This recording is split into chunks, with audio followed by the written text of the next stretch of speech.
Guys, passage completion is something which is always asked in many examination.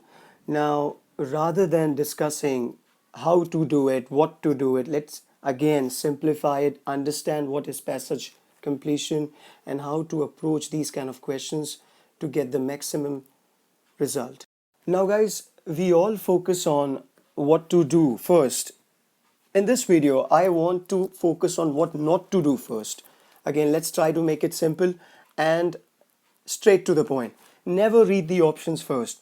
Once again, guys, never ever read the options first. There are many students, they think that if I read the options first, of course I can find the answer easily. But let me tell you, if you read the options first, you will spoil the neutral mind frame of yours, and that will be a hindrance to solve questions or to understand the passage, because at the time of reading the passage you'll be thinking about the options. So please don't do that, don't fall for that temptation, period. The second thing is, don't try to finalize the answer on matching words. Okay, I read the passage, I understood, now I'm looking through the options, but there is one word, a very weird word, a difficult word, or a big word, heavy fancy word, which is also mentioned in one of the option, and that is there only in one option, and that word is very close to the missing sentence, or the sentence could be missing in between or maybe in the end.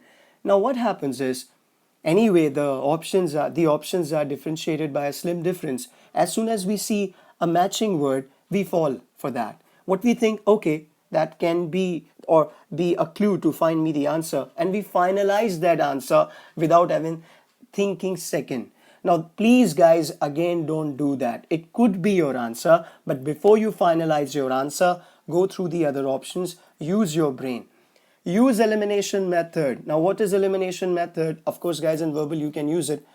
Before you try to finalize your answer, focus on what options are definitely not your answer. I will be explaining you how to use this in a short while, but use elimination method. As soon as you read the passage, you understood what is being discussed in the passage, go through the options. First you check out the options which are definitely not your answer. Let's say out of 5 options only 3 are remaining. It's easy to find answer from 3 options rather than banging your head on 5 options. The next thing is, never finalize the answer on the basis of finding flaws in the last filtered options. Guys, remember, this thing will take you long in life as well. It is easy to find dirt. It is easy to find flaws in anything. What happens is, as a student, I did everything. I read the passage, understood, went through the options, and then I use elimination method. I found out that out of 5 options, 2 are definitely not my answer. Then again I thought much in depth, and then I realized out of 2 options 1 could be my answer. Then usually what students do, they try to find error, they try to find dirt in the option. Okay, in option X this could not be the answer, or this is the reason why it could not be the answer. In option Y, this is why it could not be the answer.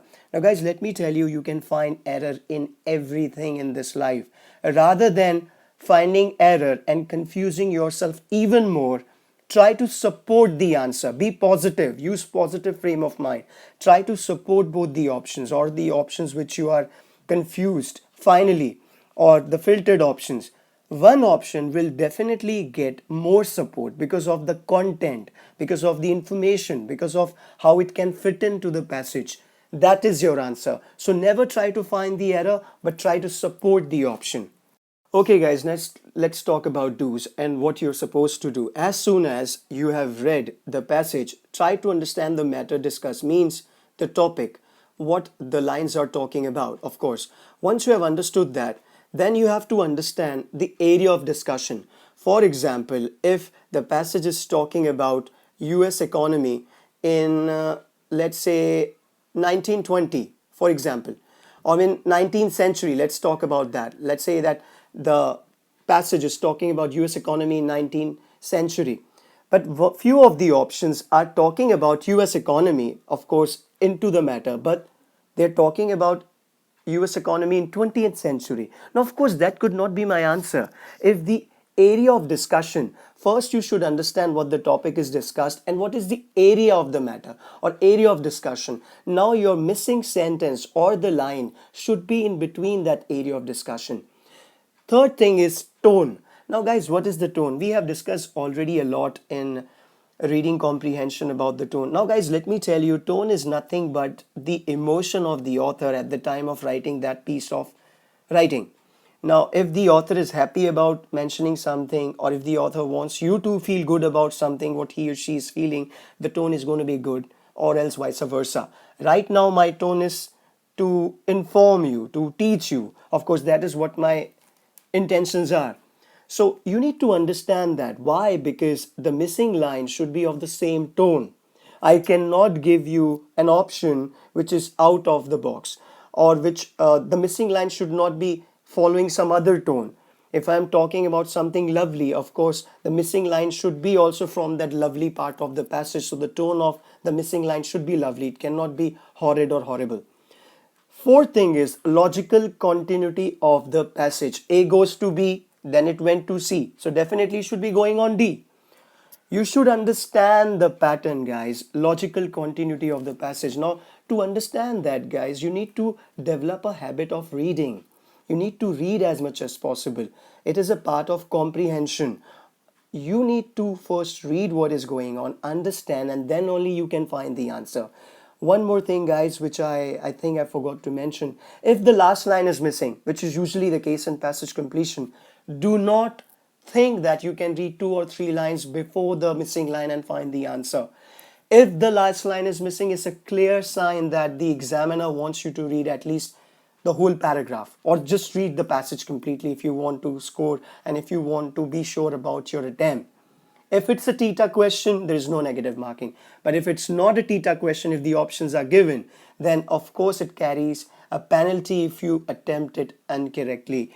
So make sure that you follow the logical continuity of the passage too. Now, guys, let me summarize what I just discussed in previous part of this recording. Never read the options first. It will spoil the neutral mind frame. And that is very important to understand the flow of the passage and select the answer.